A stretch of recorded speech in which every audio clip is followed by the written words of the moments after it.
बेला और बेली के कॉन्सेप्ट के साथ शुरुआत की थी। और हमारा ये जो कॉन्ट्रैक्ट एक्ट का पार्ट है बड़ा ही इंटरेस्टिंग है, बड़ा ही मज़ेदार है। तो ये जो चैप्टर 9 है जिसमें हमने बेलमेंट के कॉन्सेप्ट की चर्चा शुरू की थी, इसमें मैंने आपको स्टार्टिंग में बताया था कि बहुत ही बेसिक से कॉन्सेप्ट है जिसमें समझने के लिए हमारे पास कुछ बहुत ज़्यादा नहीं है, और ऐसी चीज़ें हैं जिनको हम प्रैक्टिकल लाइफ से रिलेट कर सकते हैं, ऐसी चीज़ें हैं जिनके साथ हम लोग रोज डील करते हैं अपनी डे टू डे लाइफ में। तो ये जो बेलमेंट की चर्चा थी बच्चे, हम लोगों ने सेक्शन 148 से शुरू की थी। तो 148 से शुरू करते हुए हमने 149, 150, 151, 52, 53, 54, 55, 56, 57, 58, 59 और फाइनली सेक्शन 160 तक डिस्कस किया था अपनी लास्ट क्लास के अंदर। तो बेलमेंट का जहां तक कॉन्सेप्ट है, लगभग लगभग 60 to 70% हम लोग कवर कर चुके थे। अब बचता क्या है? अब बचते हैं बच्चे सेक्शंस जो 161 से लेके जाएंगे सेक्शन 171 तक, और छोटे छोटे सेक्शंस है, कुछ इसमें बहुत ज्यादा नहीं है। तो इस क्लास का पर्पस यही है कि ये जो बचे हुए सेक्शंस हैं बेलमेंट के कॉन्सेप्ट के, इनको हमें फिनिश ऑफ कर लेना है, जिससे क्या होगा, हमारा एक टॉपिक जो इंपॉर्टेंट है एग्जाम पर्सपेक्टिव से वो फिनिश ऑफ हो जाएगा। फिर इसके बाद जो हमारा अगला टॉपिक है, अगला कॉन्सेप्ट है प्लेज का, उसके ऊपर हम लोग अपनी चर्चा को शुरू कर सकेंगे। तो फटाफट से शुरू करते हैं बच्चे डिस्कशन को। इसके लिए ये जरूरी होगा कि आप के हाथ में स्टैच्यूट होना चाहिए और थोड़ा सा पर्सपेक्टिव होना चाहिए कि हमने पिछली क्लास के अंदर क्या पढ़ा था। वैसे सारे जो हमने सेक्शंस पढ़े हैं उनको तो रिवाइज कराने जाऊंगा तो काफी टाइम वेस्ट हो जाएगा, बट हाँ एक बेसिक सा कॉन्सेप्ट आपको बता देता हूं कि बच्चे ये जो बेलमेंट का पूरा कॉन्सेप्ट है, इसमें क्या चीज हो रही है कि एक पर्टिकुलर पर्सन अपने गुड्स को किसी दूसरे पर्टिकुलर पर्सन को दे रहा है, किसी स्पेसिफिक पर्पस के लिए दे रहा है, और ये कंडीशन के साथ दे रहा है कि जब वो स्पेसिफिक पर्पस पूरा हो जाएगा तो वो गुड्स को रिटर्न कर दिया जाएगा। ठीक है, यही जो पूरा रिलेशनशिप है यही कहलाता है बेलमेंट। और इस सिचुएशन में जो गुड्स दे रहा है व्यक्ति वो कहलाता है बेलर, और जो व्यक्ति गुड्स प्राप्त कर रहा है वो कहलाता है बेली। तो ये हो जाता है बेलर बेली का रिलेशनशिप और बेलमेंट का कॉन्सेप्ट। उसके बाद जितने भी सेक्शंस हमने अभी तक पढ़े हैं या हम इस क्लास में पढ़ने वाले हैं, वो सारे के सारे इन सारी चीजों के बारे में हैं कि ये बेलमेंट का कॉन्सेप्ट है क्या, बेली की क्या क्या जिम्मेदारी हैं, बेलर की क्या क्या जिम्मेदारी हैं, बेली की क्या क्या राइट्स हैं, बेलर के क्या क्या राइट्स हैं। तो ये सारे राइट्स और लाइबिलिटी का ही कॉन्टेक्स्ट चल रहा है पूरे चैप्टर के अंदर। और सबसे महत्वपूर्ण, कुछ स्पेसिफिक सिचुएशंस और सर्कमस्टांसेस बताई जा रही हैं कुछ सेक्शंस के अंदर, जो निर्धारित कर रही हैं कि अब अगर किसी गुड्स को कोई भी लॉस हो रहा है किसी भी पर्टिकुलर सिनेरियो में, तो उसकी जिम्मेदारी होगी किसकी। तो काफी कॉम्प्रिहेंसिव चैप्टर है अपने आप में, पर काफी अच्छी बात क्या है, इस चैप्टर के अंदर जो मेन मेहनत आपको करनी है वो सेक्शन नंबर याद करने की करनी है।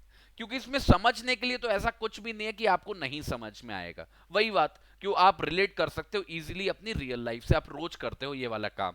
ठीक है, तो आपको बस सेक्शन नंबर याद करना है और एक क्रोनोलॉजी याद करनी है कि कब कब किस किस चीज की बात हो रही है। ठीक है, तो अगर जरूरत पड़े तो पहला वाला वीडियो एक से ज्यादा बार देख लेना, कोई शर्म की बात नहीं है। ठीक है, चलो आ जाओ शुरू करते हैं बच्चे हम अपने सेक्शन 161 के साथ।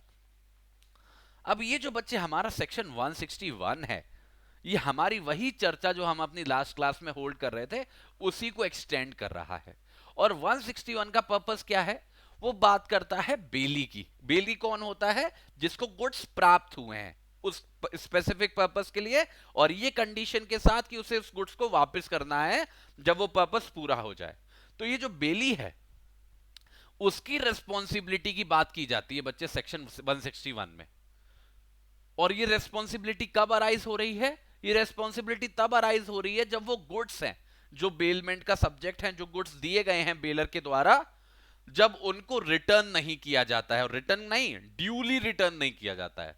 ड्यूली रिटर्न मतलब सही तरीके से, कानूनी रूप से रिटर्न नहीं किया जाता है। तो मैंने बोला ना बेलमेंट के कॉन्सेप्ट का कितना इंपॉर्टेंट एलिमेंट है ये वाली बात, कि जो गुड्स दी जा रही हैं वो किसी स्पेसिफिक पर्पस के लिए दी जा रही हैं और इस कंडीशन के लिए दी जा रही हैं, इस कंडीशन के साथ दी जा रही हैं कि उन गुड्स को वापस करना है। तो ये वाली जो कंडीशन है कि उन गुड्स को वापस करना है, वो सही से नहीं कर रहा है हमारा बेली। आपने किसी को गुड्स दे दिए, अब वो सही से वापस नहीं कर रहा है, तो उस पे सेक्शन 161 लागू होगा। देखो क्या कह रहा है हमारा सेक्शन 161। ये कहता है अगर जो हमारा बेली है उसके डिफॉल्ट की वजह से, उसकी गलती की वजह से वो जो गुड्स हैं जो बेलमेंट का सब्जेक्ट हैं, अगर वो वापस नहीं हो पाते हैं, अगर वो रिटर्न नहीं हो पाते हैं, डिलीवर नहीं हो पाते हैं, टेंडर नहीं हो पाते हैं एक सही समय पर, तो ये बेली की जिम्मेदारी होगी कि कोई भी अगर नुकसान हो रहा है उस गुड्स के समय पर वापस ना होने की वजह से, तो उस नुकसान को वो बेली ही भरेगा।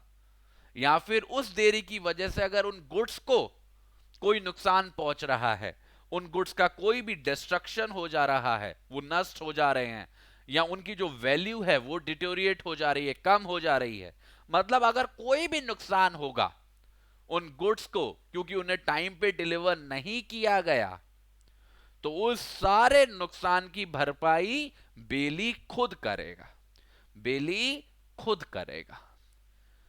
पर इसके इस सेक्शन को लगाने के लिए आपको एक बात का ध्यान रखना है बच्चे, ये बात बिल्कुल सही है कि बेलमेंट का जो कॉन्सेप्ट है उसके लिए बहुत एसेंशियल है कि वो गुड्स वापस करे जाएं बेली को, बेली के द्वारा बेलर को, बहुत एसेंशियल कंपोनेंट है।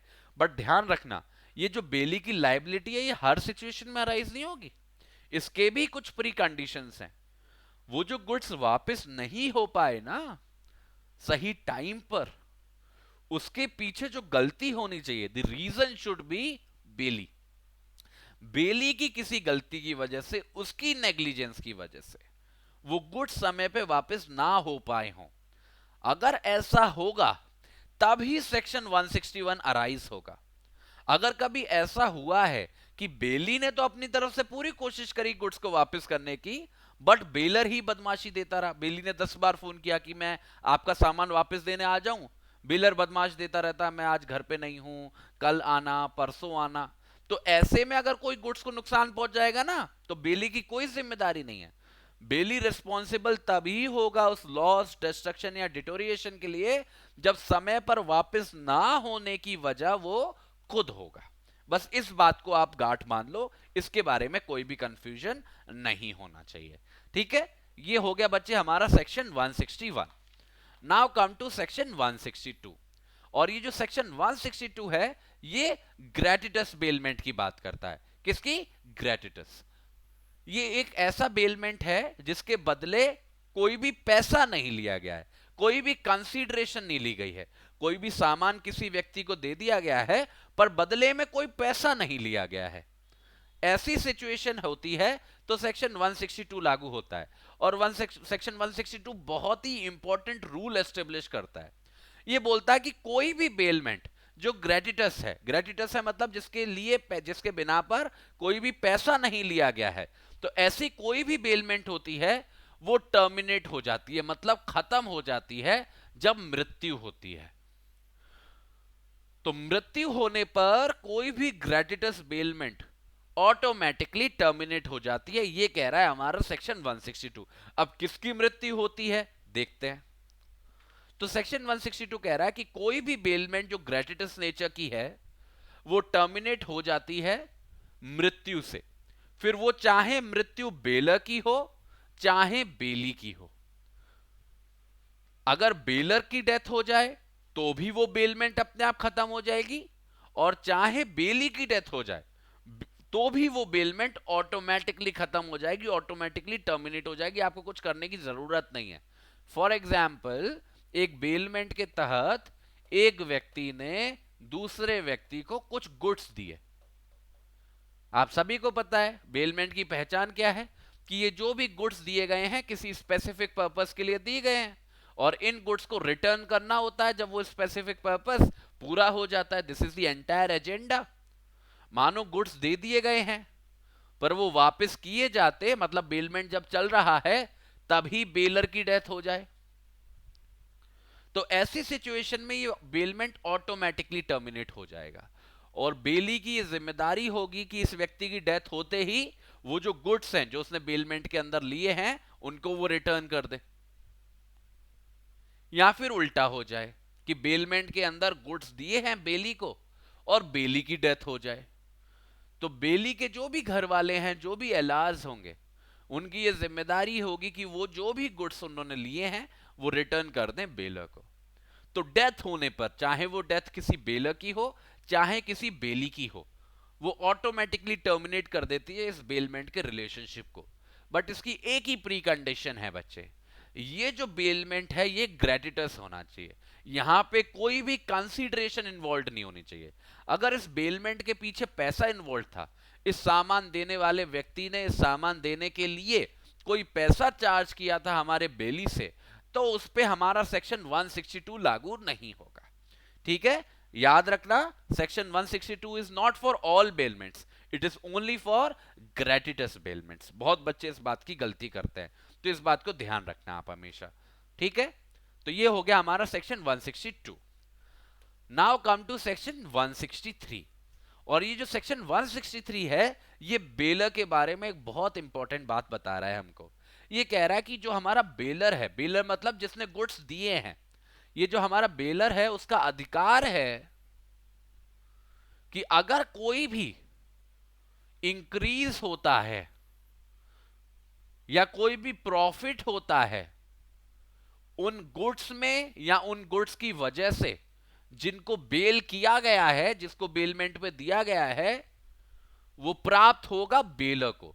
मतलब जो भी गुड्स बेलमेंट का सब्जेक्ट मैटर है, जिन भी गुड्स को किसी स्पेसिफिक पर्पस के लिए दिया जा रहा है लिमिटेड टाइम के लिए, अगर इन गुड्स की वैल्यू में कोई भी इजाफा होता है बेलमेंट के दौरान या कोई भी प्रॉफिट होता है उस प्रॉपर्टी की वजह से, ये जो इजाफा है और या ये जो प्रॉफिट है ये बेली को बिलोंग नहीं करेगा, भले ही किसी भी समय पे वो गुड्स उसके पास थे। ये प्रॉफिट और ये इंक्रीज इन वैल्यू हमेशा जाएगा बेलर को, क्योंकि बेलर ही मालिक है, गुड्स तो उसी के हैं। तो कोई भी इंक्रीज इन द प्रॉफिट और the value of the goods जो बेलमेंट का सब्जेक्ट मैटर है, they belong to the bailor. यही प्रिंसिपल हमारा सेक्शन 163 एस्टेब्लिश कर रहा है। क्या बोल रहा है कि जो हमारा बेली है वो बाउंड है कि वो डिलीवर करेगा हमारे बेलर को एज पर द डायरेक्शंस, जैसा भी वो बोले, कोई भी increase in value of the goods या कोई भी प्रॉफिट जो प्राप्त होता है बेली को उन गुड्स से जो गुड्स को बेल किया गया है उसको। ठीक है, अब इस सेक्शन 163 को सही कॉन्टेक्स्ट में समझना बड़ा जरूरी है बच्चे। ये बात जो मैं कह रहा हूं कि कोई भी जो प्रॉफिट हो रहा है उस गुड्स की वजह से या फिर जो भी इंक्रीज हो रहा है इन वैल्यू उस गुड्स में, वो बेली को बेलर को देना पड़ेगा अगर बेली को वो प्राप्त हो रहा है। तो यहां पे बच्चे रियल लाइफ में एक कंफ्यूजन बहुत इंपॉर्टेंट अराइज होता है जिसको हमें सही कॉन्टेक्स्ट में समझना बहुत जरूरी है। जैसे बच्चे एक एग्जाम्पल लें, मानो ये कोई पर्टिकुलर पर्सन है बेलर और ये अपने किसी गुड को बेलमेंट पे दे रहा है बेली को। अब ये जो बेली है जो इन गुड्स को ले रहा है, ऐसा भी हो सकता है कि वो इन गुड्स को अपने पर्सनल यूज के लिए ले रहा हो, या फिर ऐसा भी हो सकता है कि इन गुड्स को वो अपने कमर्शियल पर्पसेस के लिए ले रहा हो, बिजनेस रिलेटेड पर्पस के लिए ले रहा हो। अगर ये जो बेली है किसी ऐसे गुड्स को कमर्शियल पर्पसेस के लिए ले रहा है, तो ऑब्वियसली है कि वो इन गुड्स को इस्तेमाल करके उनसे कुछ पैसा कमाएगा, कुछ प्रॉफिट अर्न करेगा, ऑब्वियसली। तो ऐसी सिचुएशन में क्या हम ये बोल रहे हैं कि जो हमारा बेली है जो भी पैसा कमा रहा है उन गुड्स को इस्तेमाल करके उस पैसे को उसे बेलर को वापस करना है? Are we saying this? क्योंकि अगर हम ऐसा बोल रहे हैं तो बहुत गलत हो जाएगा, क्योंकि जो बेलमेंट का पूरा रीजन है वही खत्म हो जाएगा। जब इसे पता है कि होने वाला मुनाफा मुझे वापस ही करना पड़ेगा, तो ये बेलमेंट पे लेगा ही क्यों कोई भी गुड्स, और उस बेलमेंट के लिए इसको एक भी रुपया देगा ही क्यों जब उसे प्रॉफिट देने ही है। तो दोनों जगह से मारा जा रहा है, बेलमेंट का कॉन्सेप्ट हिल रहा है। यही आपको बात को समझना है बच्चे। ये जो प्रॉफिट या इंक्रीज की बात हो रही है ना, इसको हमको रेस्ट्रिक्टिवली कॉन्स्टिट्यूट करना है, ये वो प्रॉफिट है या ये वो इंक्रीज इन वैल्यू है जो उस गुड्स के बारे में हो रहा है, जिसका कोई भी लेना देना नहीं है बेली के एक्शंस के साथ। अब बेली उस गुड्स का इस्तेमाल करके कोई प्रॉफिट कमा रहा है, नो डाउट वो गुड्स यूज हो रहे हैं, बट वो जो प्रॉफिट्स हैं वो गुड्स को बिलोंग नहीं करते, वो प्रॉफिट्स बेली को बिलोंग करते हैं। वो बेली कमा रहा है अपने बिजनेस में। अब मेरी कोई पर्टिकुलर मशीन है, मैं उसका यूज करके प्रॉफिट बना रहा हूं, that profit belongs to me, ये प्रॉफिट रिटर्न करने की जरूरत नहीं है। पर अगर कोई भी ऐसा प्रॉफिट हो रहा है जिसमें बेली का कोई हस्तक्षेप नहीं है, जो वो प्रॉपर्टी इंडिपेंडेंटली गेन कर रही है, ये जो प्रॉफिट है, ये जो इंक्रीज है, ये बेलर का है। मतलब कोई भी प्रॉफिट जो अराइज होता है आउट ऑफ दैट प्रॉपर्टी, या कोई भी इंक्रीज इन वैल्यू होता है उस प्रॉपर्टी में, जो इंडिपेंडेंट है ऑफ बेलीज एक्शंस, अगर वो बेली के हाथ में आ रहा है तो वो उसको वापस करना पड़ेगा बेलर को। ठीक है, तो इन दोनों डिस्टिंक्शंस को ध्यान रखना। It is not those profits जो बेली कमा रहा है by using that property, but it is those profits और इंक्रीज जो वो प्रॉपर्टी इन इटसेल्फ जनरेट कर रही है।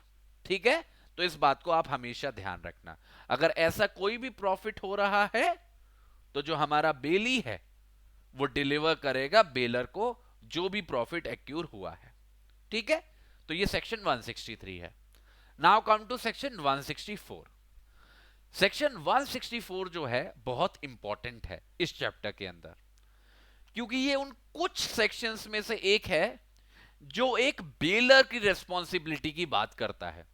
बच्चे, ज्यादातर सेक्शंस, जब से हमने इस चैप्टर की चर्चा शुरू की है, आपने नोटिस किया होगा ज्यादातर सेक्शंस बेली को जिम्मेदार ठहरा रहे हैं, अलग अलग सिचुएशंस में, अलग अलग पोजीशंस में, या फिर उस बेली को मजबूर कर रहे हैं कुछ पर्टिकुलर एक्शंस लेने के लिए। मतलब बेली की जो पोजीशन है वो थोड़ी सी ज्यादा कंट्रोल्ड है इस चैप्टर के अंदर। बेलर हमारा मजे से घूम रहा है मोरलेस, पर ये एक ऐसा सेक्शन है जो बेलर के रेस्पॉन्सिबिलिटी इंपोज करता है बेली के रिलेशन में, इसलिए ये इंपॉर्टेंट हो जाता है सेक्शन। और ये क्या बोल रहा है कि जो हमारा बेलर है वो रेस्पॉन्सिबल होगा हमारे बेली की तरफ। ध्यान से देखना, अगर कोई भी नुकसान होता है बेली को और उस नुकसान की वजह ये है कि वो जो बेलर है उसके पास पावर नहीं थी उन गुड्स को बेलमेंट पे देने के लिए जिन गुड्स को उसने बेलमेंट पे दिया, या फिर उन गुड्स को वापस प्राप्त करने के लिए जिन गुड्स को उसने वापस प्राप्त किया, या फिर डायरेक्शंस देने के लिए उन गुड्स के बारे में जो उसने डायरेक्शंस दी। वैसे पढ़ने में थोड़ा सा आपको कंफ्यूजिंग फील होगा, बट बड़ा सिंपल सा सेक्शन है, और सबसे ज्यादा फोकस आपको इस वाली बात पर करना है, एंटाइटल्ड वाली बात पे करना है। मानो बच्चे कभी ऐसी सिचुएशन हो जाए कि कोई एक पर्टिकुलर पर्सन है और ये पर्टिकुलर पर्सन कोई भी प्रॉपर्टी किसी दूसरे पर्टिकुलर पर्सन को बेलमेंट पे दे रहा है, और मानो इनका ये जो बेलमेंट का कॉन्ट्रैक्ट है वो है फॉर एग्जाम्पल 6 महीने का। 6 महीने के लिए कोई गुड्स बेलमेंट पे दी गई हैं किसी स्पेसिफिक पर्पस के लिए। अब ये जो व्यक्ति है जिसने बेलमेंट पे दिया है, हमारा जो बेलर है, इसने गुड्स दे तो दिए, 2 महीने के बाद, 6 महीने का था ना, 2 महीने के बाद पता चला कि ये जो गुड्स बेल करे गए हैं इस व्यक्ति के द्वारा, मानो इसका नाम ए है और इसका बी है, कि ये जो गुड्स बेल करे गए हैं ए के द्वारा, उन गुड्स को बेल करने का राइट था ही नहीं इस व्यक्ति के पास। असल में वो गुड्स किसी और को बिलोंग करते हैं, मानो एक्स व्यक्ति को बिलोंग करते हैं। तो एक्स व्यक्ति तो कहेगा ना बेली से, ला भाई मेरे गुड्स वापस कर, तूने तो ए से लिए, एक ये तो मालिक ही नहीं है इसका, ए के पास तो कोई राइट ही नहीं था बेलमेंट देने का, तो वो तो अपने गुड्स वापस छीन लेगा। पर ये जो बेचारा बेली है जिसने बेलमेंट पे लिया था उन गुड्स को 6 महीने के लिए, तो उसका तो नुकसान हो जाएगा। उसने तो कुछ एक्सपेक्टेशंस रखी होंगी। अब उससे 2 ही महीने में वो गुड्स छीन लिए जा रहे हैं, तो इट इज वेरी लाइकली कि उसको नुकसान होगा, क्योंकि उसने उस हिसाब से प्लान आउट किया गया होगा। तो अगर ऐसी सिचुएशन में हमारा जो बेली है उसको कोई भी लॉस हो रहा है इस वजह से कि जो बेलर था वो एंटाइटल्ड नहीं था बेलमेंट पे गुड्स देने के लिए, तो इसकी भरपाई हमारा यही व्यक्ति करके देगा। तो जो भी लॉस होगा बी का, उस लॉस को ए भरेगा। तो ये है बच्चे जो सबसे इंपॉर्टेंट कंपोनेंट है इस सेक्शन का। पर साथ के साथ इसमें दो सिचुएशन और घुसेड़ दी हैं, वो है रिसीव बैक वाली और डायरेक्शंस वाली। रिसीव बैक वाली और डायरेक्शंस वाली। रिसीव बैक वाली की बात करें तो आप सभी को पता है किसी भी बेलमेंट के रिलेशनशिप का एक बहुत इंपॉर्टेंट कंपोनेंट है कि उसको स्पेसिफिक पर्पस के लिए दिया जाता है और लिमिटेड टाइम के लिए दिया जाता है। और जैसे ही वो स्पेसिफिक पर्पस और लिमिटेड टाइम पूरा होता है उन गुड्स को रिटर्न करना होता है। मानो कभी ऐसी सिचुएशन हो जाए कि ये जो पर्टिकुलर पर्सन है जो बेलमेंट पे दे रहा है गुड्स को, वो किसी भी वजह से उस दौरान जब वो बेलमेंट चल रहा था कुछ भी ऐसा कर दे जिसकी वजह से वो एंटाइटल्ड ना रहे उन गुड्स को वापस पाने के लिए। जिन गुड्स को उसने बेलमेंट पे दिया था बी को, अब उन गुड्स को वापस प्राप्त करने का आधिकारिकता को वो खो दे किसी भी वजह से, पर बी को इस बारे में बेचारे को जानकारी ना हो और बी जो है वो रिटर्न बैक कर दे उसको गुड्स, जिसकी वजह से हो सकता है बी को कोई नुकसान हो जाए, बी को किसी को जुर्माना भरना पड़े, या कोई भी ऐसी सिचुएशन हो जाए कि इस वजह से बी का कोई नुकसान हो रहा है। तो ऐसी सिचुएशन में भी ए की यह जिम्मेदारी होगी कि वो बी को कंपेंसेट करके देगा। ठीक है। तो अगर कोई भी लॉस होगा हमारे बेली को फॉर द रीजन कि हमारे बेलर ने उन गुड्स को रिसीव बैक किया, ऐसी सिचुएशन में किया जब उसके पास अधिकार नहीं था उन गुड्स को रिसीव बैक करने का, जिसकी वजह से हमारे बेली को कोई भी लॉस हुआ है, उसको वो कंपेंसेट करके देगा। तो ये हो गई रिसीव बैक की बात। आखिरी बात आती है डायरेक्शन की।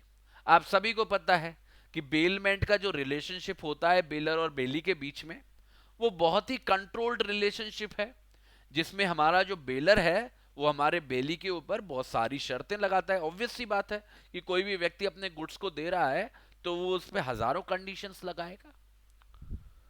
मानो ये जो बेलर है जो गुड्स को दे रहा है बेली को, वो उस गुड्स के यूज के इस्तेमाल में डायरेक्शंस इशू कर रहा है, उनको कैसे वापस किया जाना है उसके बारे में डायरेक्शंस इशू कर रहा है। मतलब जब तक ये रिलेशनशिप चल रहा है इन दोनों के बीच में बेलमेंट का, उसके दौरान कोई भी डायरेक्शन इशू कर रहा है हमारे बेली को, और वो ऐसी डायरेक्शंस हैं जिस समय पे वो उन डायरेक्शंस को इशू कर रहा है ना, वो उन डायरेक्शंस को इशू करने के लिए एंटाइटल्ड नहीं है, अधिकारिकता नहीं रखता है, और उन डायरेक्शंस की वजह से बी को कोई भी नुकसान हो जाता है।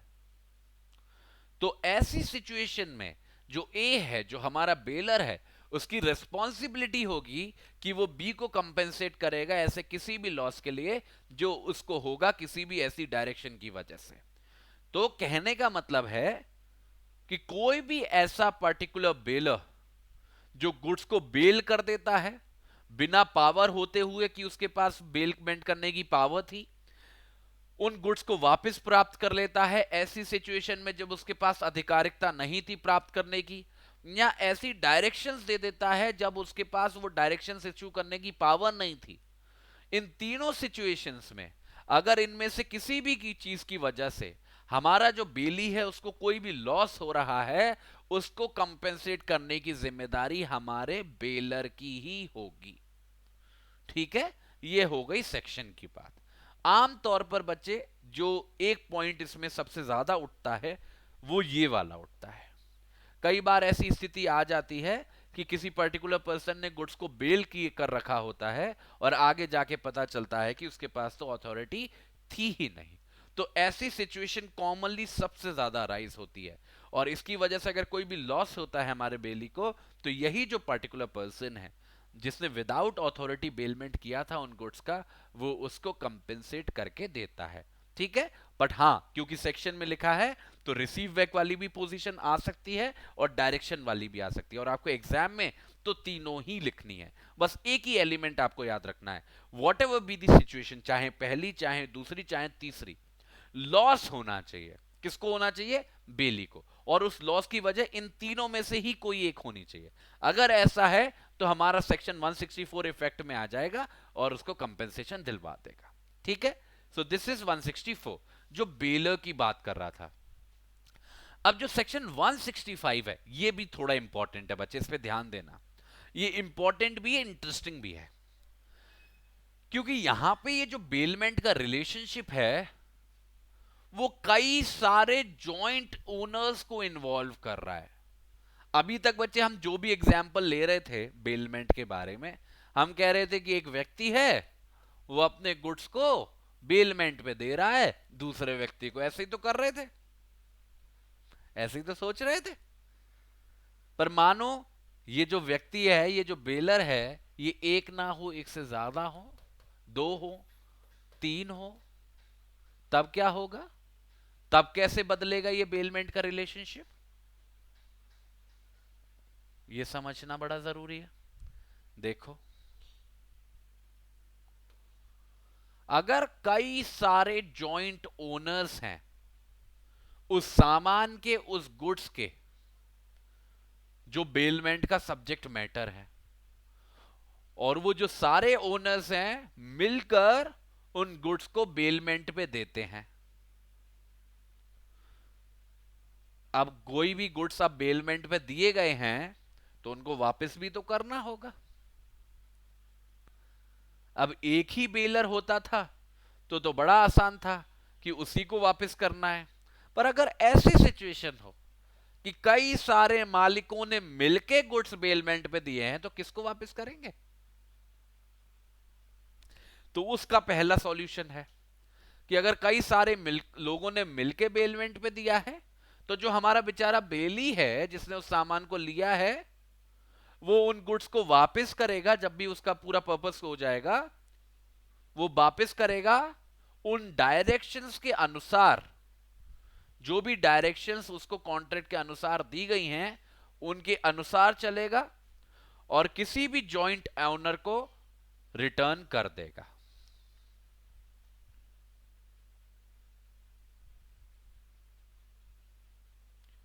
मतलब अगर ऐसी सिचुएशन है कि एक से ज्यादा बेलर्स इन्वॉल्व हैं, तो हमारे बेली के लिए यह जरूरी नहीं है कि वो सारे बेलर के पास वारी वारी से जाए या सबको गुड्स वापस करता फिरे। अब कोई एक ही गुड है, मानो एक ही मोटरसाइकिल है या एक ही लैपटॉप है, तो सबको कैसे वापस करेगा? एक को कीबोर्ड दे दे, एक को स्क्रीन दे दे, एक को चिप दे दे, ऐसा थोड़ी ना होगा। तो बेली उन बेलर्स में से किसी को भी कांटेक्ट कर सकता है, और अगर उनमें से कोई भी बेलर उस बेली को डायरेक्शन दे रहा है जिस डायरेक्शन के अनुसार उन गुड्स को रिटर्न किया जाना है, अब ये बेलर जो है बोल सकता है कि आप मुझे दे दो, वो बोल सकता है कि आप इसे दे दो, इसे दे दो, इसे दे दो, इसे दे दो, इसे दे दो, जिसको भी बोलता है। तो कोई भी पर्टिकुलर पर्सन, कोई भी पर्टिकुलर बेलर है जिसको भी बेली ने अप्रोच किया है, उसकी डायरेक्शंस के अनुसार अगर बेली गुड्स को वापस कर रहा है, चाहे उसको खुद को चाहे किसी और को, तो उसकी जो जिम्मेदारी है वो पूरी हो जाती है। भले ही ये जो डायरेक्शन दी गई थी किसी भी एक जॉइंट ओनर के द्वारा, मतलब जॉइंट बेलर के द्वारा, उसमें कंसेंट नहीं थी बाकी के सारे बेलर्स की।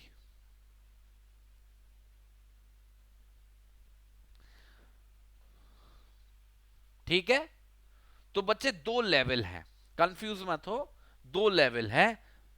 जिस दो लेवल पे आपको इस सेक्शन को समझना है। जब भी ऐसी सिचुएशन होगी कि एक तरफ जो बेलर साइड है एक से ज्यादा लोग हैं, मानो 3 लोग हैं और मानो बेल ही हमारा एक है। अब उसने गुड्स ले लिए, ये गुड्स हैं। अब गुड्स दे तो दिए सबने मिलकर, अब इन गुड्स को वापस किया जाना है। तो अब ये गुड्स वापस किसको किए जाएं? जब भी ये सवाल उठेगा तो सबसे पहले तो हम उस बेलमेंट कॉन्ट्रैक्ट की तरफ देखेंगे, जो बेलमेंट का कॉन्ट्रैक्ट है। अगर उस बेलमेंट के कॉन्ट्रैक्ट के अंदर लिखा हुआ है कि जब भी ये पेमेंट पूरी हो जाएगी तो गुड्स किसको वापस दिए जाएंगे, तो बेली की ये जिम्मेदारी है कि इस कॉन्ट्रैक्ट के अनुसार ही वो उन गुड्स को वापस करेगा। फॉर एग्जाम्पल इस कॉन्ट्रैक्ट में लिखा है कि बेलमेंट का कॉन्ट्रैक्ट पूरा होने के बाद जो गुड्स हैं वो ए को वापस किए जाएंगे। मानो उसका नाम ए है, इसका बी है, इसका सी है, कि ए को वापस करे जाएंगे गुड्स। तो अगर ऐसा कॉन्ट्रैक्ट में लिखा हुआ है तो बेली की यह जिम्मेदारी है कि उसको उसी को बिलोंग करना है, उसी को वापस करना है। फिर वो आपस में कुछ भी करें, हमें लेना देना नहीं है, हमको उस कॉन्ट्रैक्ट को कंप्लाई करना है। बट बच्चे कभी ऐसी सिचुएशन हो जाए, और हो जाती है कई बार, कि वो जो बेलमेंट का कॉन्ट्रैक्ट है उसमें इस बात का जिक्र ही नहीं किया गया कि वो जो पर्पस पूरा हो जाएगा तो गुड्स वापस किसको किए जाएंगे। अगर ऐसी सिचुएशन होगी तब हमारा ये सेक्शन काम आएगा 165। यहां पर हमारा ये जो बेली है उसके पास ऑप्शन है कि वो तीनों में से किसी के पास जा सकता है और उससे बोल सकता है कि मुझे ये गुड्स वापस करने हैं। और जिस भी बेलर के पास वो वापस गया है, जो भी वो डायरेक्शन देगा बेलर, उसकी डायरेक्शन को वो पूरा करेगा। जिस भी बेलर के पास गया है, मानो ए के पास गया है, अगर ए ने बोला चलो मुझे दे जाओ, कोई बात नहीं है मैं देख लूंगा, तो ठीक है वो दे सकता है। अगर वो बोलता है कि मुझे मत दो तुम बी को दे आओ, तो अगर बी को दे देता है बेली, ठीक है। अगर वो बोलता है बी को मत दो सी को दे दो, अगर सी को दे दिया तो ठीक है। तो मतलब अगर किसी भी बेलर की डायरेक्शन के कंप्लायंस के अनुसार आपने रिटर्न कर दिए हैं गुड्स, तो बेली की अपनी जिम्मेदारी पूरी हो जाती है। तो पहले नंबर पे आता है कॉन्ट्रैक्ट। अगर कॉन्ट्रैक्ट में कुछ ना मिले तो वो जो जॉइंट ओनर्स हैं उसमें से किसी को भी पकड़ लो और उसकी डायरेक्शंस के अनुसार उन गुड्स को रिटर्न कर दो। सिंपल सा फंडा है, ठीक है। तो कोई कंफ्यूजन की बात है ही नहीं in the real sense. Now come to section 166। बस खत्म होने वाला है बच्चे, थोड़ा सा पेशेंस रखो। उम्मीद है कि आप लोगों को मजा आ रहा होगा, ठीक है। सेक्शन 166 देखो। सेक्शन 166 बात करता है बेली की, और बेली के रिलीफ में है। बोल रहा है कि बेली की रेस्पॉन्सिबिलिटी नहीं होगी, बेली रेस्पॉन्सिबल नहीं होगा रीडिलीवरी के लिए। यह बड़ा इंपॉर्टेंट सेक्शन है बच्चे। रीडिलीवरी के लिए, किसको रीडिलीवरी के लिए? ऐसे बेलर को जिसके पास उन गुड्स के ऊपर टाइटल नहीं है। यह बड़ा मजेदार सेक्शन है बच्चे। बेली की कोई जिम्मेदारी नहीं है किसी भी गुड्स की रीडिलीवरी करने की, अगर वो जो बेलर है वो एंटाइटल्ड नहीं है उन गुड्स को। तो क्या बोल रहा है कि अगर जो बेलर है, अगर उसके पास कोई भी टाइटल नहीं है, टाइटल मतलब मालिकाना हक नहीं है उन गुड्स के ऊपर जो सब्जेक्ट मैटर है बेलमेंट का, तो हमारा जो बेली है वो गुड फेथ में एक्ट करते हुए अगर डिलीवर कर देता है उन गुड्स को उसी बेलर को वापस जिससे उसने वो गुड्स प्राप्त किए थे, या फिर उन डायरेक्शंस के अनुसार जो भी डायरेक्शंस उस ओरिजिनल बेलर ने दिए थे। तो ऐसी सिचुएशन में जो वो बेली है वो रेस्पॉन्सिबल नहीं होगा वो जो गुड्स है उसके सही मालिक की तरफ। बड़ा इंटरेस्टिंग सिचुएशन है। अभी मुझे उम्मीद है कि आप नहीं समझ पाए होगे, पर जैसे ही मैं एग्जांपल दूंगा, आपको चित्रकला दिखाऊंगा, आप समझ जाओगे। अभी तक तो बच्चे जितनी सिचुएशन पढ़ रहे थे हम दो ही पार्टीज थी, एक एक, या फिर एक तरफ एक ज्यादा हो गए थे, एक तरफ दूसरे हो गए थे। अब मैं आपको एक नई सिचुएशन दे रहा हूं। एक व्यक्ति है ये, और ये दोस्त हमारा कौन है? बेलर। ध्यान से देखना बच्चे, मजेदार है। एक व्यक्ति है हमारा ये कौन है? हमारा बेली। इन दोनों से तो हमारी दोस्ती हो चुकी है। और ये है हमारे गुड्स। जो सब्जेक्ट मैटर है बेलमेंट का। अब एक और व्यक्ति पिक्चर में आ रहा है और ये व्यक्ति है इन गुड्स का मालिक, ओनर। अब इसके लिए स्पेस कैसे क्रिएट करें? देखो बच्चे, आम तौर पर तो अगर मैं प्रैक्टिकलिटीज की बात करूं तो हमारा जो बेलर होता है वही ओनर होता है उस गुड्स का, जिस भी गुड्स को वो बेल कर रहा होता है। आम तौर पर अगर मैं अपना लैपटॉप दे रहा हूं किसी को तो ऑब्वियसली मैं ही उसका मालिक होऊंगा। तो आम तौर पर तो जो बेलर होता है वही ओनर होता है, पर ऐसा होना जरूरी नहीं है। मतलब अगर हम बेलमेंट का चैप्टर पढ़ें, जो भी हमने चर्चा शुरुआत से की है अभी तक, वहां पे एक भी ऐसा सेक्शन नहीं है जो रिक्वायर करता है कि जो बेलर है उन गुड्स का जिसको वो बेल कर रहा है उनका वो मालिक होना चाहिए। हां, ये जरूरी है कि वो जो पर्टिकुलर पर्सन है, वो जो बेलर है जो गुड्स को बेल कर रहा है, उसके पास राइट होना चाहिए उन गुड्स को बेल करने का। फर्क है बच्चे दोनों बातों में, मालिक होने में और राइट होने में। हर एक मालिक के पास तो राइट है ही कि वो बेल कर सकता है अपने गुड्स को, पर जरूरी नहीं है कि वो अधिकार केवल एक मालिक के पास ही हो। मानो मेरा कोई सामान है, मैं अब किसी और व्यक्ति को अधिकारिकता दे देता हूं कि तुम मेरा सामान बेलमेंट पे दे दो किसी और को, तो जिसको मैं अधिकारिकता दे रहा हूं वो मालिक नहीं है गुड्स का, मालिक मैं हूं। पर मैंने उसको अपना राइट उसको दे दिया कि तुम मेरे बिहाफ पे बेलमेंट पे दे दो ये सामान। मानो फॉर एग्जाम्पल मैं कहीं गया हुआ हूं घूमने, बॉम्बे में हूं किसी टाइम पे, मेरे घर पे मेरा एक दोस्त है और दूसरा दोस्त आया है मेरी मोटरसाइकिल मांगने के लिए, उसे चाहिए।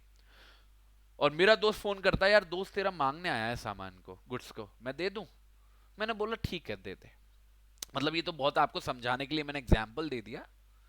मतलब एक ऐसा पर्टिकुलर पर्सन बेलमेंट पे दे रहा है गुड्स को जो खुद ओनर नहीं है, but with the permission of the owner दे रहा है, तो वहां पे भी बेलमेंट क्रिएट हो जाती है। और जिसने भी बेलमेंट पे दिया है गुड्स वो बेलर कहलाता है, जिसने लिया है वो बेली कहलाता है, और जो मालिक है, जो अलग व्यक्ति है, वो ओनर कहलाता है।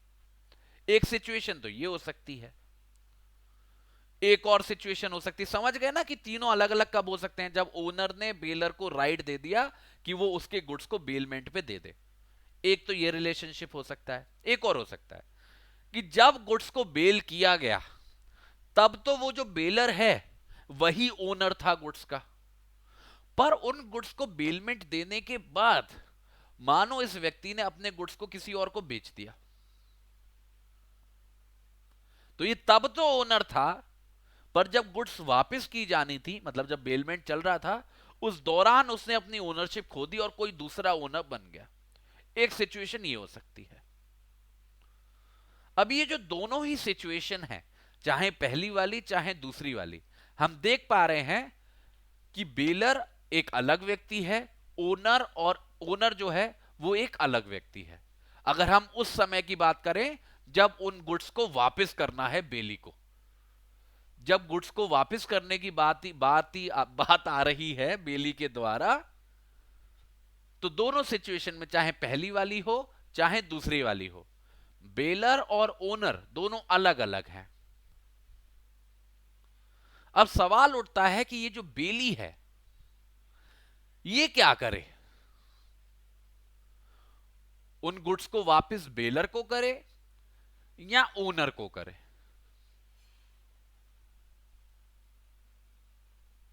तो उसी बारे में हमारा ये सेक्शन बहुत महत्वपूर्ण क्लैरिटी दे रहा है। वो ये तो नहीं बता रहा कि किसी भी बेली को ये गुड्स जो है वो ओनर को वापस करने चाहिए या बेलर को, पर वो कह रहा है कि अगर ये जो हमारा बेली है, अगर उन गुड्स को वो वापस कर देता है उसी बेलर को जिससे उसने वो गुड्स बेलमेंट पे लिए थे, भले ही जब वो वापस कर रहा था उसे पता हो कि अब वो मालिक नहीं है या वो मालिक नहीं था, what ever be the situation, अगर बेली जो है उन गुड्स को रिटर्न कर देता है उसी बेलर को जिससे उसने उस गुड्स को लिया था, तो ये जो हमारा ओनर है ये किसी भी तरीके का कोई भी एक्शन नहीं ले सकता बेली के खिलाफ। ये बेली से नहीं बोल सकता कि जब तुम्हें पता था मैं मालिक हूं तो तुम उसको क्यों दिया है सामान।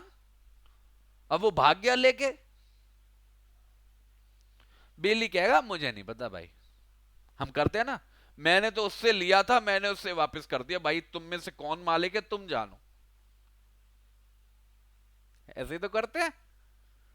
पर बच्चे, इसकी एक बहुत इंपॉर्टेंट कंडीशन है, अगर इस बेली को प्रोटेक्ट करना है ना, तो ये जरूरी है कि ये जो बेली ने गुड्स रिटर्न करे ओरिजिनल बेनर को, वो उसने गुड फेथ में करे हो।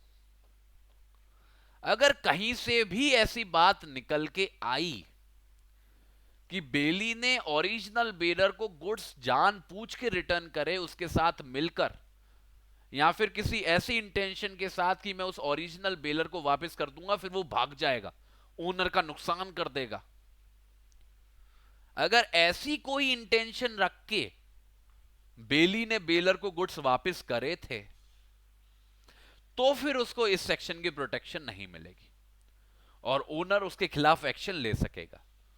पर यह ओनर की जिम्मेदारी होगी कि वो प्रूव करे कि बेली ने जो भी किया है वो गुड फेथ में नहीं किया है। बट अगर सब कुछ ठीक है, अगर सब कुछ बढ़िया है, तो बेली की कोई रेस्पॉन्सिबिलिटी नहीं है टुवर्ड्स दी ओनर, अगर वो वापस कर देता है उन गुड्स को टू दी ओरिजिनल बेलर। यही है बच्चे हमारा सेक्शन 166, और ये एक ऐसी सिचुएशन है जो हर दूसरे दिन आप कोर्ट ऑफ लॉ में देख सकते हो। तो अच्छा, एक प्रैक्टिकल सेक्शन है। Now come to the next section बच्चे। जो नेक्स्ट सेक्शन है वो है सेक्शन 167। अब ये जो सेक्शन 167 है थोड़ा सा जुड़ा हुआ है सेक्शन 166 से। ये बात करता है थर्ड पर्सन की। किसकी? थर्ड पर्सन की। एक ऐसा थर्ड पर्सन जो उन गुड्स के ऊपर क्लेम रख रहा है जो बेलमेंट का सब्जेक्ट मैटर है। तो हम जो पढ़ रहे थे कि एक व्यक्ति ने दूसरे व्यक्ति को गुड्स को बेलमेंट पे दिया, अब उसमें कोई तीसरा व्यक्ति आके उन गुड्स के ऊपर अपनी अधिकारिकता क्लेम कर रहा है जो बेलमेंट का सब्जेक्ट मैटर है। ये जो सिचुएशन है ये सेक्शन 167 में कवर है। तो यहां पे क्या बोला जा रहा है? अगर कोई भी व्यक्ति बेलर को छोड़कर उन गुड्स के ऊपर जो बेलमेंट का सब्जेक्ट मैटर है अपनी अधिकारिकता को क्लेम कर रहा है कि वो उसके गुड्स हैं, तो उसको कोर्ट को अप्रोच करना चाहिए। और वो कोर्ट को अप्रोच करके कोर्ट से ये रिलीफ मांगेगा कि कोर्ट हमारे बेली को रोके उन गुड्स को वापस डिलीवर करने से बेलर को, और उसकी अधिकारिकता को स्थापित करे उन गुड्स के ऊपर। रिलेट कर पा रहे हो? खुद से रिलेट करने की भी कोशिश करा करो, मैं तो बता ही दूंगा। हमने अभी क्या पढ़ा 166 के अंदर कि अगर बेली वापस कर देता है विद गुड फेथ तो बेली की कोई रेस्पॉन्सिबिलिटी नहीं है टुवर्ड्स दी ओनर। अब मानो कोई थर्ड पर्सन है, अब ये जो गुड्स हैं जिनको बेलमेंट पे दिया गया है वो गुड्स अभी भी बेली के पास हैं, और ये जो थर्ड पर्सन है इन गुड्स के ऊपर अपनी ओनरशिप क्लेम कर रहा है कि मैं मालिक हूं इन गुड्स का, और वो चाहता है कि इन गुड्स को बेलर को वापस ना किया जाए, उसको दे दिया जाए, क्योंकि हो सकता है बेलर को वापस कर दिया तो वो उनको डिस्पोजेस कर देगा, डिस्ट्रक्ट कर देगा या लेके भाग जाएगा। तो ये जो व्यक्ति है ना, ये जो तीसरा व्यक्ति है, इसको बेली के पीछे नहीं बढ़ना चाहिए कि तुम मुझे देना, देखो मैं मालिक हूं, देखो मेरे कागज। नहीं, बेली तो प्रोटेक्टेड है 166 के अंदर, वो सबके बाद भी अगर उसको दे आएगा तो कोई परेशानी नहीं है, अगर वो गुड फेथ में एक्ट कर रहा है। तो हमारा ये जो तीसरा व्यक्ति है उसको दिमाग अपना बेली के साथ नहीं मारना है, उसको सीधे जाना है रिक्शा करके कोर्ट ऑफ लॉ। कहां जाना है? Court of law. और कोर्ट से बोलना है कि भाई साहब देखो, कुछ गुड्स हैं जिसको इस फलाने ए नाम के व्यक्ति ने बी को बेलमेंट पे दे रखा है, और वो जो गुड्स हैं वो मेरे हैं, ये देखो कागज, और ये गुड्स अभी भी बी के पास हैं, बेली के पास हैं, पर वो उन गुड्स को वापस करने वाला है, समय पूरा होने वाला है। तो आप कृपया करके ऑर्डर जारी कर दें बी के खिलाफ, और बेली को बोल दें कि वो उन गुड्स को वापस ना करे ए को, और साथ ही साथ ये भी घोषणा कर दें कि ये जो गुड्स हैं वो मेरे हैं, ना कि बेलर के।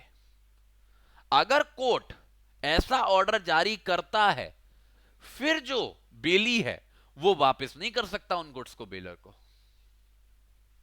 फिर तो उसे वही करना पड़ेगा जो भी कोर्ट का ऑर्डर होगा।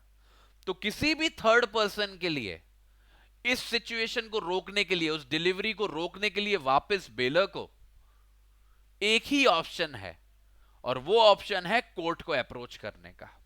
और अगर कोर्ट को सेटिस्फाई कर पाए तो कोर्ट ऑर्डर जारी कर देगा, ठीक है, और आपके गुड्स जो हैं वो रीडिलीवर होने से बच जाएंगे। ठीक है, अब बच्चे बहुत हो गया ना, बेलर बेलर बेली बेली, बहुत कंफ्यूजन। अब आपको मैं एक बहुत मजेदार सेक्शन बताता हूं, बहुत मजेदार सेक्शन। हो सकता है आपको जानकारी हो सकता है नहीं भी हो, पर ये एक ऐसी सिचुएशन है जिससे हम कहीं ना कहीं अपने जीवन में टकराए जरूर होंगे, खुद नहीं तो किसी को देखा होगा। ठीक है, तो देखो, फटाफट से देखो। सेक्शन 168 जो है वो बच्चे ना बेलर की बात कर रहा है ना बेली की बात कर रहा है, तो एक रिलीफ है ना, कंफ्यूज हो गए, कंफ्यूज नहीं हो गए, बोर हो गए रादर। तो सेक्शन 168 बात करता है फाइंडर की। फाइंडर, और ये किस चीज का फाइंडर है भाई? इसने क्या ढूंढा है? इसने सामान ढूंढा है। कोई भी व्यक्ति जिसने कोई भी सामान ढूंढा है, ढूंढा तो गलत शब्द है, कोई भी व्यक्ति जिसको कोई भी सामान मिला है, उसका क्या अधिकार है उस रिवॉर्ड के ऊपर, उस इनाम के ऊपर, जो भी इनाम रखा गया था उस सामान के ऊपर जिसको उसने ढूंढा है। तो कोई सामान है, कोई गुड्स है जिनके ऊपर कोई रिवॉर्ड डिक्लेयर किया गया था कि जो ढूंढेगा उसको ये इनाम मिलेगा। अब किसी व्यक्ति ने उन गुड्स को ढूंढ लिया है, अब उसकी क्या आधिकारिकता है उस इनाम के ऊपर, और वो क्या कर सकता है उस इनाम को पाने के लिए। देखो, आप पढ़ते हो ना न्यूज़पेपर में कि ढूंढ के लाने वाले व्यक्ति को फलाना इनाम, पर यहां पे गुड्स हैं, किसी पर्टिकुलर पर्सन की बात नहीं कर रहे, ठीक है, आदमी की बात नहीं हो रही है, सामान की बात हो रही है। तो कोई भी व्यक्ति जो फाइंडर ऑफ गुड्स है, जिसने कोई भी सामान ढूंढा है, ध्यान से देखना उसके पास बच्चे, उसके पास कोई भी अधिकार नहीं है केस फाइल करने का उस सामान के मालिक के खिलाफ किसी भी कंपेंसेशन के लिए।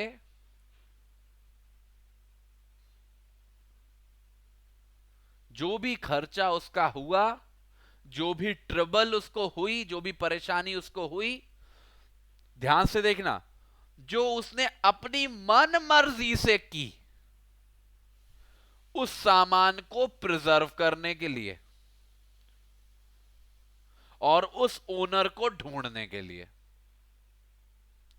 बहुत ध्यान से सुनना बच्चे, बहुत मजेदार सेक्शन है। तो हम क्या बोल रहे हैं कि कोई भी व्यक्ति है जिसको कोई भी सामान मिला है, उसकी कोई अधिकारिकता नहीं है उस सामान के मालिक के खिलाफ कोई भी केस फाइल करने के लिए, जिस केस के अंदर वो कुछ भी पैसा मांगेगा उस मालिक से इस बात का कि उसका खर्चा हुआ है उस सामान को संभाल कर रखने के लिए या फिर उसके मालिक को ढूंढने के लिए। तो ऐसा कोई भी अधिकार नहीं है हमारे फाइंडर ऑफ गुड्स के बारे में। तो हम लोग दुखी हो जाएंगे ना थोड़ा सा, तो कोई फायदा ही नहीं है ना, ईमानदार होने का इस दुनिया में कोई फायदा ही नहीं है भाई। देखो, पर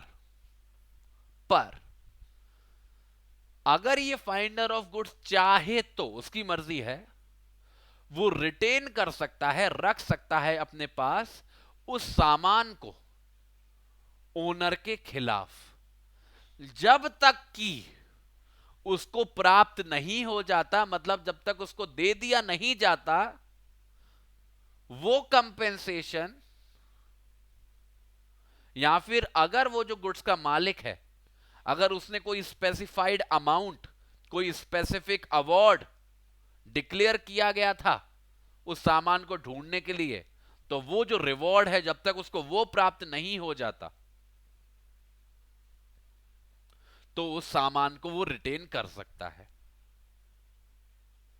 और वो जो फाइंडर है वो केस फाइल कर सकता है उस रिवॉर्ड के लिए और रिटेन कर सकता है उस सामान को जब तक वो उस रिवॉर्ड को प्राप्त नहीं करेगा।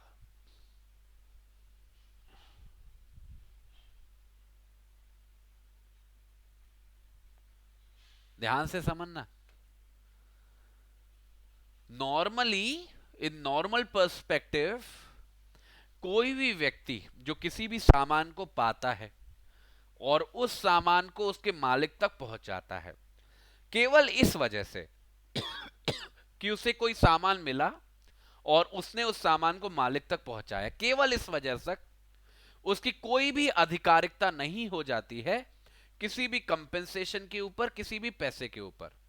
हो सकता है जो उसका खर्च हुआ हो उस सामान को प्रिजर्व करने में, या उसको उसके मालिक तक पहुंचाने में, या मालिक को ढूंढने में, कोई आधिकारिकता नहीं है।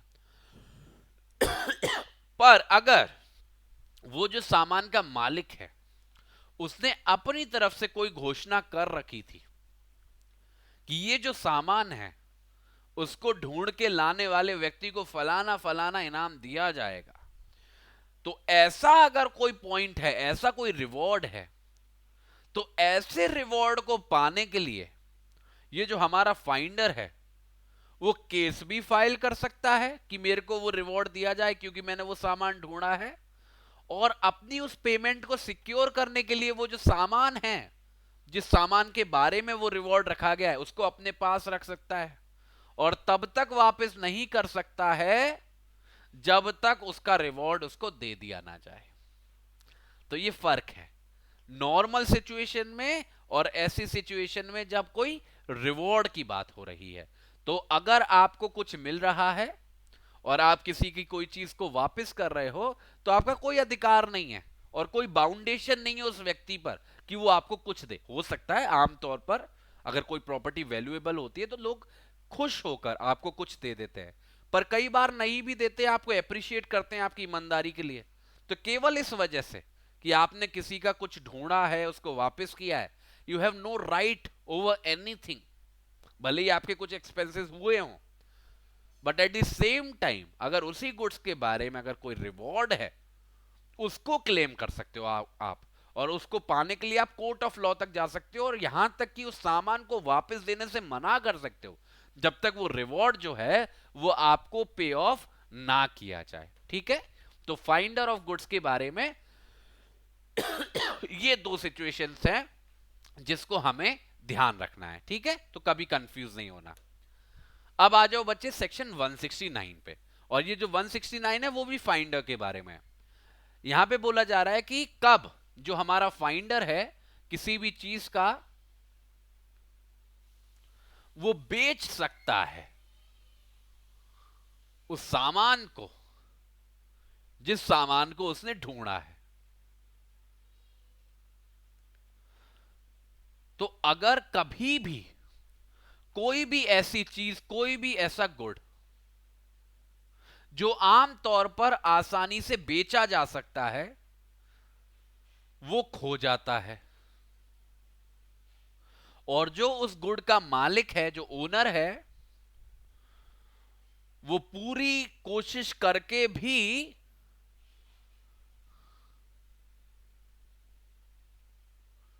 जो उस गुड का मालिक है वो पूरी कोशिश करने के बाद भी मिल नहीं पाता है,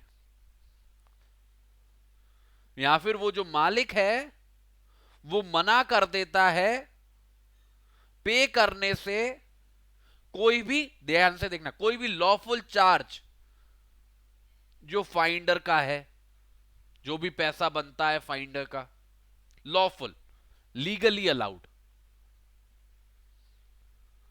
तो इन दोनों ही सिचुएशन में वो जो फाइंडर है जिसको ये सामान मिला है, जिसको आसानी से बेचा जा सकता है, वो उस सामान को बेच सकता है। क्या कर सकता है? वो उस सामान को बेच सकता है। कब कब? पहला, जब वो जो चीज है उस पे खतरा बना हुआ है कि वो पेरिश हो जाएगी, कि वो खराब हो जाएगी। कोई भी ऐसी चीज है जो समय के साथ खराब हो रही है, तो अगर उसको सही समय से नहीं बेचा गया तो वो अपनी वैल्यू को लूज कर देगी। तो ऐसी स्थिति में अगर जो ओनर है वो नहीं मिल पा रहा है, या जो ओनर है उस खर्चे को देने के लिए तैयार नहीं हो रहा है जो लॉफुली दिया जाना चाहिए फाइंडर को, तो ऐसी सिचुएशन में वो उसको बेच सकता है। ठीक है, तो ऐसा कोई भी गुड जो पेरिश हो रहा है या अपनी वैल्यू को खो रहा है समय के साथ, उसको बेचा जा सकता है। दूसरा, जब वो जो लॉफुल चार्जेस हैं फाइंडर के, वो उस चीज के बारे में है जिसको ढूंढा गया है, अगर वो उस गुड्स की वैल्यू के 2/3 तक जा रहे हैं, कितने तक जा रहे हैं? 2/3 तक जा रहे हैं, फिर वो जो गुड्स हैं, चाहे वो पेरिशेबल हो या ना हो, चाहे वो समय के साथ अपनी वैल्यू खोएं या ना खोएं, जो हमारा फाइंडर है उसके पास अधिकार है कि वो उन गुड्स को सेल कर सकता है। कब कर सकता है?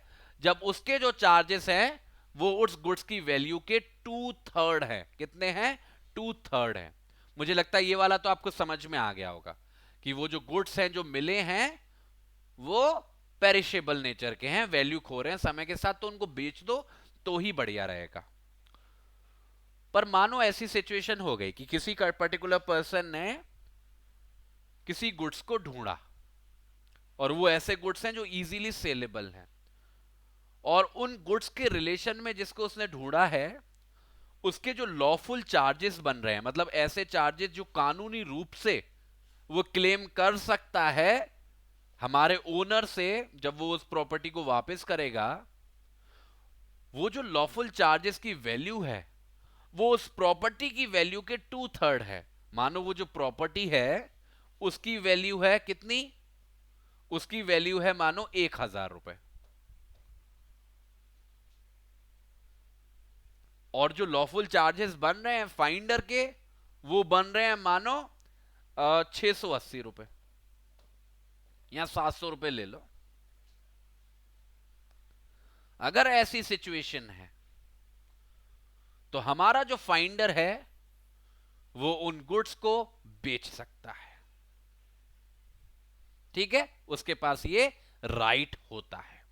ठीक है, तो क्या क्या हमें देखना है कि अगर कोई भी ऐसी चीज जो आसानी से सब्जेक्ट हो सकती है सेल का, अगर वो खो जाती है और किसी व्यक्ति को प्राप्त हो जाती है जो उसके मालिक को नहीं ढूंढ पा रहा है, या फिर मालिक तो मिल गया है पर मालिक उन लॉफुल एक्सपेंसेस को देने के लिए तैयार नहीं है जो उसे देने चाहिए कानूनी रूप से, तो ऐसी सिचुएशन में जो हमारा फाइंडर है वो दो सिचुएशन में उन गुड्स को बेच सकता है, अपने लॉफुल चार्जेस को वसूलने के लिए भी, और जो बचा होगा पैसा वो उसको ओनर को दे देगा। पहली सिचुएशन है अगर वो गुड्स हैं पेरिशेबल नेचर के हैं, अगर वो समय के साथ खराब हो जाएंगे तो वो उनको बेच देगा और उनसे जो भी पैसा आएगा तो उसके जो भी लॉफुल चार्जेस हैं उनको रख लेगा, और जो भी एक्स्ट्रा पैसा बचेगा जब भी ओनर मिल जाएगा या फिर मिल गया है तो उसको दे देगा।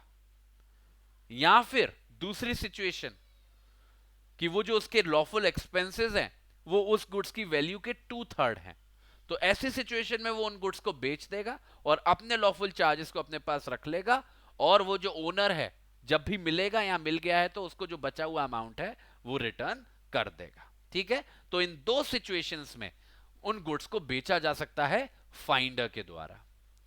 अब आप बड़े खुश रहे होगे दो सेक्शंस ना, कि देखो हम लोग बेलर बेले की कहानी से कहीं बाहर निकले, हमने फाइंडर की बात करी। अब वापस से आ जाओ, ठीक है, लास्ट दो सेक्शन है इस चैप्टर के। ये जो सेक्शन है बच्चे, सेक्शन 170, ये एक कॉन्सेप्ट की बात करता है जिसकी अभी हमने चर्चा की नहीं है, तो थोड़ा सा संभल के चलेंगे। ये बात करता है बेली के लीन की। किसकी? लीन की, LIEN। आज उतना डिटेल में तो मैं एक्सप्लेन नहीं करूंगा, सही समय पे इसकी मतलब बताऊंगा आपको, बट हाँ समझ में आ जाए सेक्शन उतनी चर्चा मैं आपके साथ कर दूंगा आज। देखो क्या बोल रहा है, जहां पर जो हमारा बेली है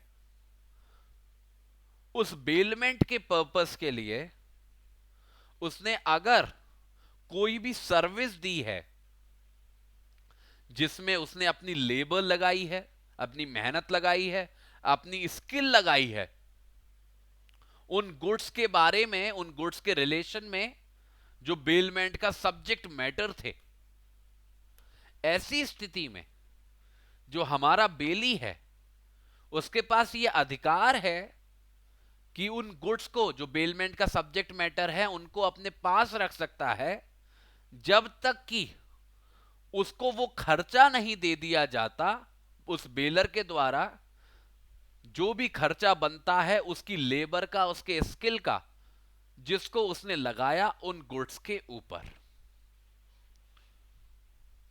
यही कहलाता है लीन। का मतलब होता है किसी व्यक्ति का अधिकार किन्हीं गुड्स को वापस ना करने का, जब तक उसका जो पैसा ड्यू है वो ना पे कर दिया जाए, यही कहलाता है लीन।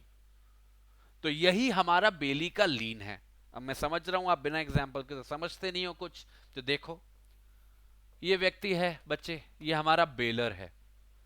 इसने कोई भी गुड्स दिए बेलमेंट पर किसी बेली को, मानो मोटरसाइकिल दी है, ठीक है, मोटरसाइकिल दी है। अब ये जो मोटरसाइकिल दी है ये बिल्कुल खचाड़ा थी, बिल्कुल बेकार। और ये जो हमारा बेली है ये एक इंजीनियर टाइप का बंदा है, मैकेनिक टाइप का बंदा है। अब ये जो मोटरसाइकिल दी गई थी वो दी गई थी 6 महीने के लिए, और उसके बदले में पैसा भी लिया गया था, उसमें कोई परेशानी नहीं है। अब इसको पता था बेली को कि इसको इस्तेमाल करनी है मोटरसाइकिल, तो इसने क्या किया, जो मोटरसाइकिल थी जो पूरी खचाड़ा हो रखी थी उसमें अपनी लेबर लगाई, अपनी स्किल लगाई, अपनी मेहनत लगाई, और उस पर मोटरसाइकिल को ठीक किया। अब वो अच्छा भागती है, अच्छा चलती है, अच्छा परफॉर्मेंस दे रही है, सब कुछ बढ़िया हो रहा है। अब आ गए 6 महीने हो गए पूरे। अब आ गई उस मोटरसाइकिल को वापस करने की बात। अब बेलर कहता है कि मेरी मोटरसाइकिल वापस कर दो। बेली कहता है कि इस मोटरसाइकिल पे मैंने बहुत मेहनत करी है और मेरा बहुत स्किल लगा है, और मैंने देखो आपकी खचाड़ा मोटरसाइकिल को कितना बढ़िया कर दिया है, तो आप मेरे को 2,000 रुपए दे दो, 2,000 रुपए बनते हैं। तो ऐसी सिचुएशन में जब तक हमारा ये बेलर हमारे बेली को 2,000 रुपए नहीं दे देगा उस लेबर और स्किल के जो उसने लगाए उस गुड्स पर, उस मोटरसाइकिल पर, तब तक हमारा बेली उस मोटरसाइकिल को अपने पास रख सकता है। और उस मोटरसाइकिल को वापस तभी करेगा जब उसे वो 2,000 रुपए प्राप्त हो जाएंगे। समझ में आ गया? पर इसकी बच्चे एक कंडीशन है, ये जो भी इंप्रूवमेंट किया गया ना उस गुड्स के ऊपर, जो बेलमेंट का सब्जेक्ट मैटर है, लेबर और स्किल लगा के, वो बेली ने अपनी मन मर्जी से ना किया हो। जो भी कुछ हुआ हो वो बेलर की कंसेंट के साथ हुआ हो। मतलब वो जो बेलमेंट का कॉन्ट्रैक्ट है उसी के अनुसार हुआ हो, उसी के पर्पस के लिए हुआ हो। ऐसा कुछ नहीं है कि मोटरसाइकिल इसने खचाड़ा दी, तुमने अपनी मन मर्जी में इसमें इतने इंप्रूवमेंट करा लिए, अब वो क्यों पे करे, उसे तो खचाड़ा ही चलानी है, उसे नहीं करानी अपनी सही। तुमने क्यों की सही, मैं क्यों दूं पैसे, उसका भी क्लेम सही है, उसे तो खचाड़ा ही चाहिए, क्या करोगे? सबका हक है अपने गुड्स कैसे भी रखने का, तुम कौन होते हो? तो जो भी कुछ हुआ, जो भी लेबर और स्किल लगा, that should be for the purpose of the bailment. मतलब आम भाषा में बोलूं तो बेलमेंट के कॉन्ट्रैक्ट के अनुसार होना चाहिए, जिसमें बेलर की भी परमिशन हो, कंसेंट हो। तो अगर बेलर की कंसेंट और परमिशन के साथ हमारा जो बेली है उसने अपनी लेबर और स्किल लगाई है उन गुड्स के ऊपर, तो वो हकदार है उस पैसे को पाने का जो भी बनता है उस लेबर और स्किल के लिए, और उन गुड्स को वो रिटेन कर सकता है तब तक जब तक उसका वो पैसा पे ना किया जाए। यही कहलाता है बेली का लीन। ठीक है, फाइनली आप खुश हो जाओ सभी लोग, the last section of the bailor and bailee fiasco, last section, and this is section 171। और ये बात करता है लीन के ही कॉन्सेप्ट की। और लीन का मतलब क्या है आम भाषा में? किसी भी व्यक्ति का किसी प्रॉपर्टी को रिटेन करने का जब तक उसके पैसे ना दिए जाए। ठीक है, ये 171 जो है बात करता है जनरल लीन की। लीन है पर जनरल नेचर की है, और ये किसकी लीन हो रही है? बैंकर्स की, फैक्टर्स की, वार फिंगर्स की, अटॉर्नीज की, पॉलिसी ब्रोकर्स की। अब कुछ एक्सप्रेशंस हैं जो आपको समझ में आ रहे होंगे, कुछ एक्सप्रेशंस हैं जो आपको समझ में नहीं भी आ रहे होंगे। पर आप परेशान मत हो, जो कॉन्सेप्ट है अगर वो समझ में आ रहा है तो चलेगा। बच्चे ये जो भी लोग हैं इनको आप गूगल कर लेना, कुछ तो आप समझ रहे होगे। ये जो भी लोग हैं जो बैंकर्स की डेफिनेशन में गिरते हैं, जो फैक्टर्स की डेफिनेशन में गिरते हैं, जो वार फिंगर्स कहलाते हैं, जो अटॉर्नीज कहलाते हैं, जो पॉलिसी ब्रोकर्स कहलाते हैं, इन सबको एक बहुत इंपॉर्टेंट अधिकार दिया जा रहा है, जो अधिकार कहलाता है जनरल लीन। क्या कहलाता है? जनरल लीन। और ये क्या अधिकार है इन सब लोगों का? कि ये रिटेन कर सकते हैं, अपने पास रख सकते हैं सिक्योरिटी की तरह किसी भी पैसे को, किसी भी बैलेंस को, किसी भी गुड्स को जो उनको बेल किए गए हैं,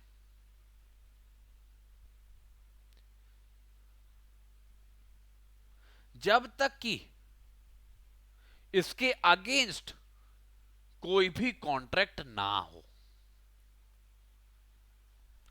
कहने का मतलब है ये जो भी लोग हैं,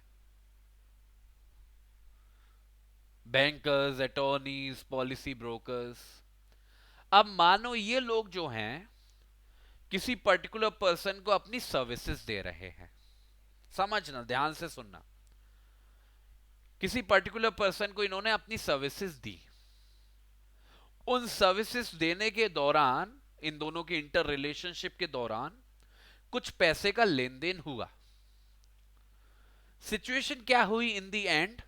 कि ये जो लोग हैं इनके पास कुछ पैसा बकाया बचा हुआ है। किसका? उस व्यक्ति का, जिस व्यक्ति को इन्होंने सर्विस दी है। या फिर कोई भी सामान रह गया है, कोई भी सामान है इनके पास, कोई भी गुड है जिसकी वैल्यू है, जो बिलोंग करता है उस व्यक्ति को जिसने इनकी सर्विसेज ली हैं। तो ये जो लोग हैं, अटॉर्नीज, पॉलिसी ब्रोकर्स, इनका ये राइट है कि वो उस पैसे को तब तक वापस नहीं करेंगे या उन गुड्स को तब तक वापस नहीं करेंगे जब तक जो इनकी सर्विसेज के चार्ज हैं वो इनको वापस ना कर दिए जाए। कोई अटॉर्नी है, आपने उसकी सर्विसेज ली, एज ए अटॉर्नी आपने किसी और स्पेसिफिक पर्पस के लिए उसे पैसे दिए थे। अब वो पूरे पैसे खर्च नहीं हुए, उसमें कुछ पैसा बचा हुआ है, तो वो अटॉर्नी चाहे तो उस पैसे को अपने पास रख सकता है जब तक आप उसकी फीस को सेटिस्फाई ना करो।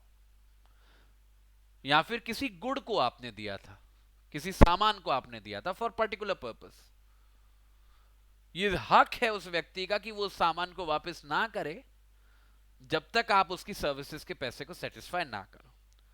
वैसे तो ये कुछ लिमिटेड कैटेगरीज लिखी हुई हैं, पर ये जो राइट मैं बता रहा हूं ना, this extend to almost all the professions, कि हर कोई प्रोफेशनल बंदा जो आपको अपनी सर्विसेज दे रहा है उसका जनरल रील होता है आपके किसी भी पैसे पर, आपके किसी भी सामान पर जो उसके कब्जे में है, और वो उसको रिटेन कर सकता है, वापस करने से मना कर सकता है जब तक आप उसकी जो डीलिंग है, उसका जो पैसा है, उसकी जो सर्विसेज का चार्ज है, आप उसको सेटिस्फाई नहीं करते हो।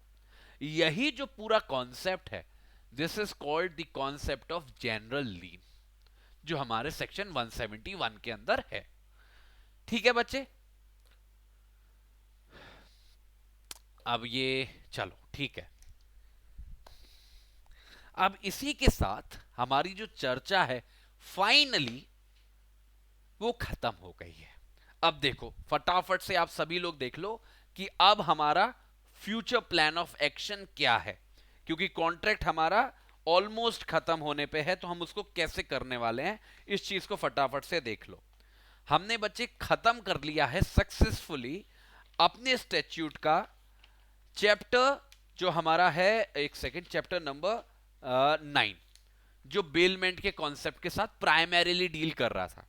तो अभी तक की कहानी देखो, हमने ये जो चैप्टर नंबर 9 है जो बेलमेंट के कॉन्सेप्ट के साथ डील करती है, उसके सेक्शन 148 से लेके कंटिन्यूसली हमने अभी तक कवर कर लिया है बहुत ही अच्छे स्ट्राइक रेट से सेक्शन 171 तक। अब जहां तक हमारे चैप्टर 9 की बात है, इसमें एक बहुत छोटा सा कॉन्सेप्ट बचा हुआ है। वो कॉन्सेप्ट है प्लेज का। ये शुरू होगा बच्चे हमारे सेक्शन 172 के साथ और जाएगा ये हमारा ये 181 तक। ठीक है, मतलब मोर और लेस। तो 172 से लेके 181 तक हम अपनी अगली जो हमारी क्लास होगी उसमें इस चर्चा को खत्म कर लेंगे एक ही क्लास के अंदर। मतलब मान के चलो विद इन 75 मिनट्स हमारा ये जो डिस्कशन होगा प्लेज वाला वो भी फिनिश ऑफ हो जाएगा। उसके बाद हमारा जो एजेंडा है वो केवल एक चैप्टर का बचता है कॉन्ट्रैक्ट के अंदर, और वो होगा हमारा चैप्टर नंबर 10 जो है very important, very popular in exams, agency के बारे में। तो जैसे मैं बोल रहा हूं इंपॉर्टेंट है, पॉपुलर है, तो हमको इसे अच्छे से पढ़ना है।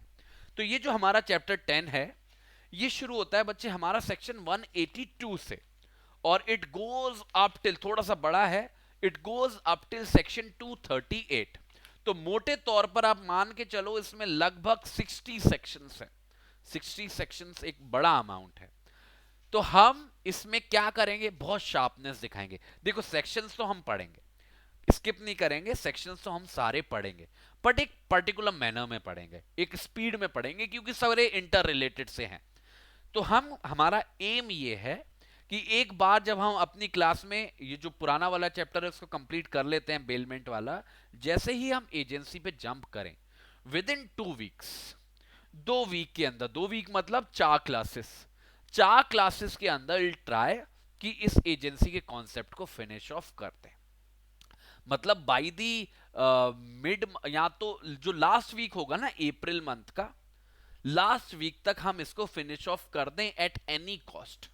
इस वाले बात को, कॉन्ट्रैक्ट वाली बात को, जैसे ही हमारा कॉन्ट्रैक्ट फिनिश हो जाएगा तो हमारा एक बहुत इंपॉर्टेंट स्टैट्यूट कंप्लीट हो जाएगा। इसके बारे में हम आगे और भी चर्चा करते रहेंगे। ऐसा नहीं है कि बिल्कुल हम भूल जाएंगे कॉन्ट्रैक्ट को। इसके ऊपर मैं टेस्ट सीरीज वगैरह बनाता रहूंगा, आपके एप्लीकेशन पे डालता रहूंगा, रिवीजन हमारा चलता रहेगा, वो आप अपने लेवल पे करते रहना। पर हाँ, जो हमारा जो कंटेंट डिलीवरी है वो मोर और लेस खत्म हो जाएगा, जिसकी वजह से जो हमारे बाकी के सब्जेक्ट्स बचते हैं, CrPC very important, constitution, IPC, ये जो 3 सब्जेक्ट्स हैं इन पे हमको खासा ध्यान देना है क्योंकि इनका साइज थोड़ा सा बड़ा है। तो इन 3 सेक्शंस पे फोकस बनाते हुए जो अटेंशन हम हमारे यहां से हटाएंगे वो उसको वहां पर लगाएंगे, जिससे एक स्पीड अप मैनर में हमारा जो एजेंडा है वो खत्म हो पाए जून तक, जो हमारा टारगेट है। ठीक है, चल, थैंक यू सो मच बच्चे। आई सी यू ऑन मंडे नाउ, और मंडे को हम लोग अपने डिस्कशन को कंटिन्यू करेंगे और जो भी हमारा स्ट्रक्चर चल रहा है वैसे ही चलाते रहेंगे। आप सभी से उम्मीद है कि आप जो रिक्वायर्ड टाइम है, रिक्वायर्ड एनर्जी है, वो दे रहे हो और चीज़ों को सही मैनर में कर रहे हो। आप सभी से बच्चे रिक्वेस्ट है, आप अपने फोकस को खोइएगा मत, एक लेवल पे चीज़ों को चलाते रहिएगा। समय समय पे आप चीज़ों को इनपुट देंगे तो वो रिजल्ट ज़रूर लेके आएंगे।